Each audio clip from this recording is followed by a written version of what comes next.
Kalau member Chat BKN ini udah pasti tahu nih, kalau dikalikan dengan 25 ini sama aja dibagi 4 gitu ya. Bayangkan 49 itu 48 tambah 1 ya. 48 bagi 4 berapa? 12. 1 bagi 4 kan 0,25. Langsung aja digabung angkanya. Cepat kan? Oke, pilihan yang tepat adalah yang E ya. Oke.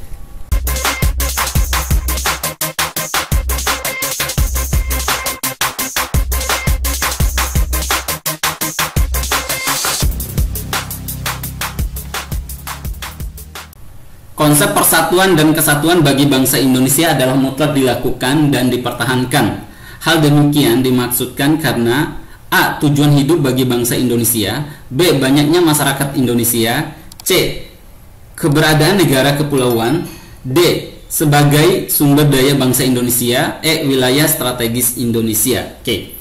Jadi persatuan dan kesatuan bagi bangsa Indonesia memang harus ya, mutlak karena bangsa Indonesia itu sifatnya majemuk ya, yang terdiri dari beragam suku, agama, ras, etnis, golongan ya, sehingga semangat persatuan dan kesatuan itu merupakan karakter bangsa Indonesia yang harus sesuai dengan nilai-nilai Pancasila ya. Ini harus dipersatukan sesuai nilai-nilai Pancasila. Nah, ini terutama sila ketiga. Nah, Pancasila ini merupakan dasar negara. Tentu dasar negara pasti memuat tujuan dan cita-cita bangsa Indonesia ya. Cita-cita bangsa Indonesia. Oke, sehingga pilihan yang tepat adalah tujuan hidup bagi bangsa Indonesia. Yang A ya. Oke.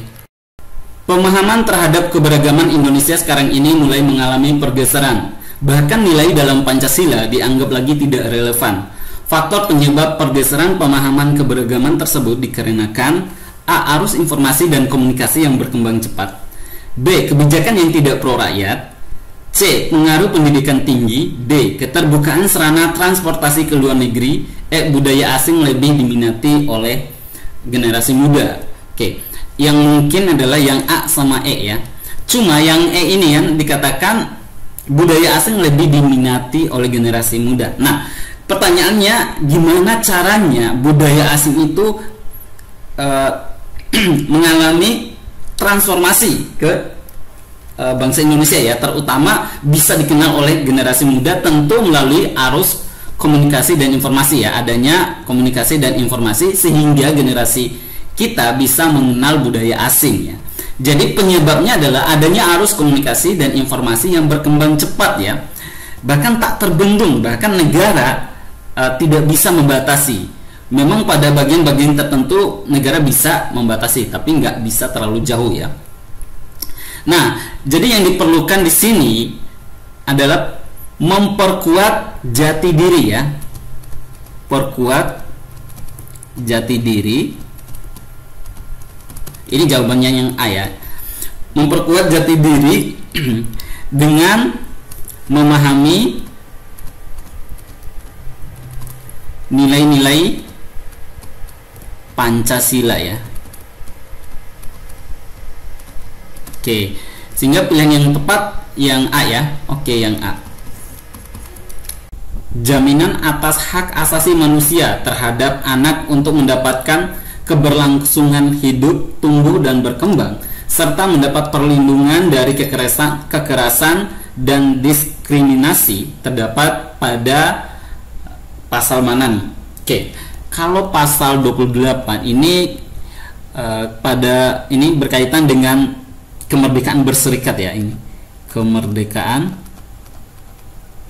berserikat dan mengeluarkan pendapat baik secara lisan maupun tulisan ya. Ini serikat dan pendapat secara lisan dan tulisan. Kalau pasal 28B ayat 2 ini tentang hak anak untuk kelangsungan hidup, dan hak untuk tumbuh berkembang serta hak untuk mendapatkan perlindungan dari kekerasan dan diskriminasi ya. Ini sesuai dengan bunyi soal ya. Jadi pilihan yang tepat yang B ya. Kalau 28C ini tentang hak orang, hak setiap orang untuk mengembangkan diri melalui pemenuhan kebutuhan dasar termasuk mendapatkan manfaat dari pendidikan, iptek, seni budaya ya. Ini hak untuk mengembangkan diri. Mengembangkan diri ya, termasuk pemenuhan kebutuhan dasar seperti pendidikan dan mendapatkan manfaat dari iptek seni ya. Oke, terus yang D ini pasal 28B ayat 1 ini berkaitan hak untuk membentuk keluarga dan melanjutkan keturunan melalui perkawinan yang sah. Ini perkawinan ya. Terus pasal 28D ini ada beberapa ayat ya. Salah satu ayat pertamanya itu pengakuan hukum. Ini ada pengakuan hukum. Terus ada mendapatkan imbalan atas pekerjaan yang layak ya. Imbalan yang layak atas pekerjaan. Terus ada kesempatan dalam pemerintahan juga ya. Kesempatan dalam pemerintahan. Oke. Pilihan yang tepat soal ini B ya. Oke, yang B. Atas nama Persatuan Indonesia, hasil musyawarah sidang BPUPKI menghasilkan perdebatan khususnya pada sila pertama. Hal yang ditempuh oleh pendiri negara untuk mengatasi perdebatan tersebut: A. Mengganti rumusan sila pertama. B. Menghilangkan 7 kalimat pada sila pertama. C. Memusyawarahkan perbedaan yang ada. D. Mendiskusikan makna dan nilai sila pertama. E. Mengganti sila pertama. Oke. Dulu waktu dihasilkan rancangan dasar negara yang disebut dengan Piagam Jakarta ya. Awalnya itu kan namanya Piagam Jakarta. Untuk sila pertama ada keberatan dari golongan non-muslim utusan Indonesia bagian timur ya. Jadi mereka menyampaikan keberatan dan rasa tidak setuju atas teks sila pertama dasar negara kita yang saat itu dinamakan Piagam Jakarta ya.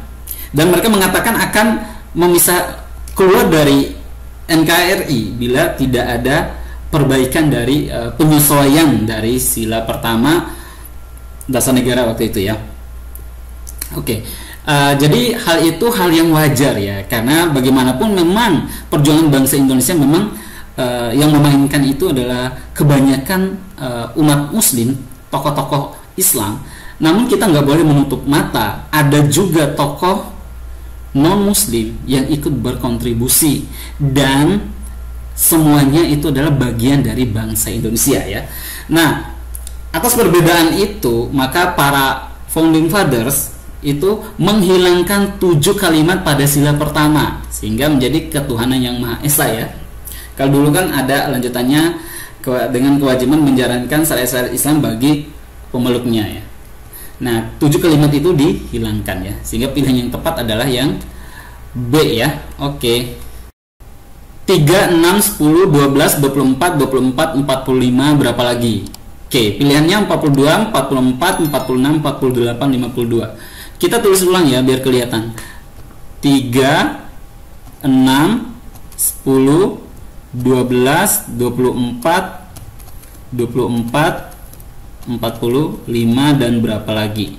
Coba 3 ke 6 tambah 3 ini tambah 4 tambah 2 tambah 12 tambah 0 atau kali 1 ini tambah 23. Nggak beraturan ya. Coba kita loncat 3 ke 10 tambah 7 ini tambah 14 ini tambah 21, tapi loncatan bukan yang ini ya, yang ini loncatan yang ini.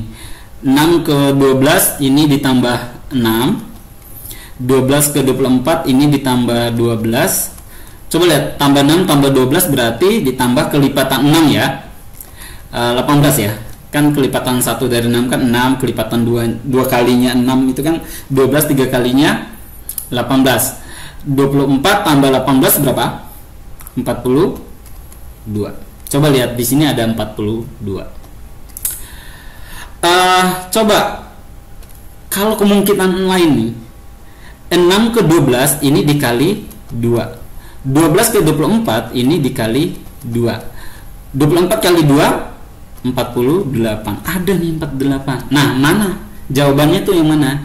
Apakah yang ini atau dikali 2 kali 2? Yang lebih cocok adalah yang ini, karena keteraturannya lebih terlihat ya, lebih teratur ya, dibandingkan ini tambah 6 tambah 12 tambah 18. Karena kita menyimpulkan tambah 18 ini setelah ada tambah 6 tambah 12, padahal ini ada yang lebih beraturan ya, terpola ya.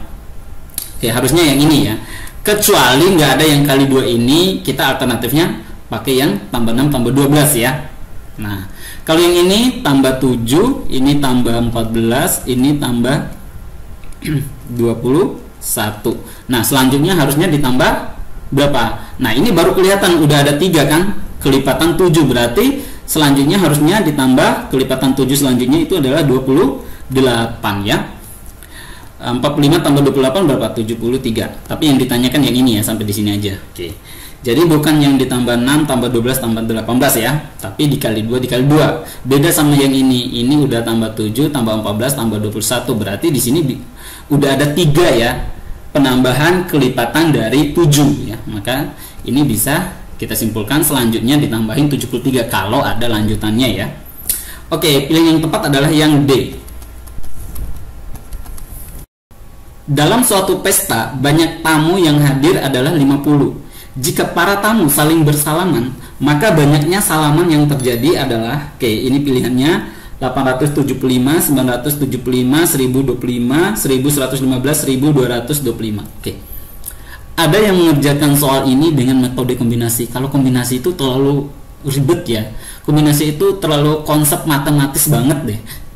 Anggap aja ini N ya, berarti langsung aja nih setengah dari N kali setengah N atau setengah kali N, terus dikali N nya ini dikurang 1 ya, 49 ya. Nah, setengah kali 50 atau sama aja 50 bagi 2 berapa? 25. Nah, tinggal 25 kali 49. Kalau member cat BKN ini udah pasti tahu nih, kalau dikalikan dengan 25, disarankan 25 ini dijadikan 0,25 atau 1/4, atau ini sama aja dibagi 4 gitu ya. Bayangkan 49 itu 48 tambah 1 ya. 48 bagi 4 berapa? 12. 1 bagi 4 kan 0,25. Langsung aja digabung angkanya. Cepat kan? Oke, pilihan yang tepat adalah yang E ya. Oke.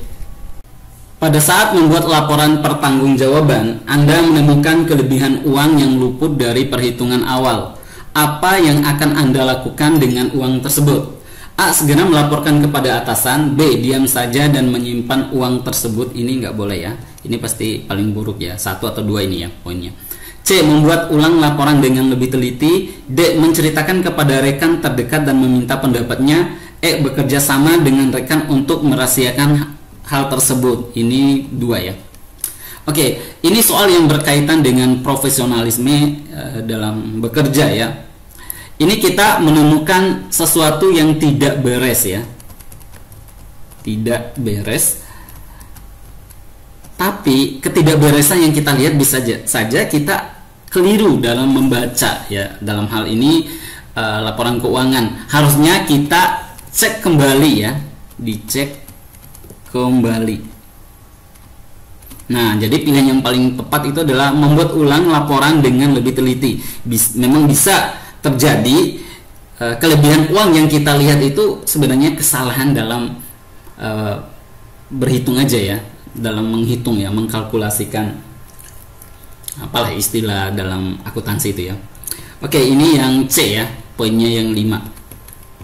Oke, terus ini segera melaporkan kepada atasan. Harusnya ada permasalahan gini, laporkan aja ke atasan daripada kita menceritakan kepada rekan terdekat ya. Memang bagus menceritakan ke rekan terdekat, cuma kan lebih lebih besar kemungkinan terjadinya pengaruh-pengaruh ke hal-hal yang nggak negatif, yang nggak baik ya. Kalau atasan kalaupun ada pengaruh hal yang baik, ya tentu dia nanti akan mempertanggungjawabkan kepemimpinannya ya. Kan di atas atasan itu kan ada audit ya. Oke, berarti ini harusnya 3 ya. Nah, poinnya seperti ini. Yang jelas harusnya kita cek kembali ya. Harusnya lebih teliti lagi solusinya ya. Oke, yang C.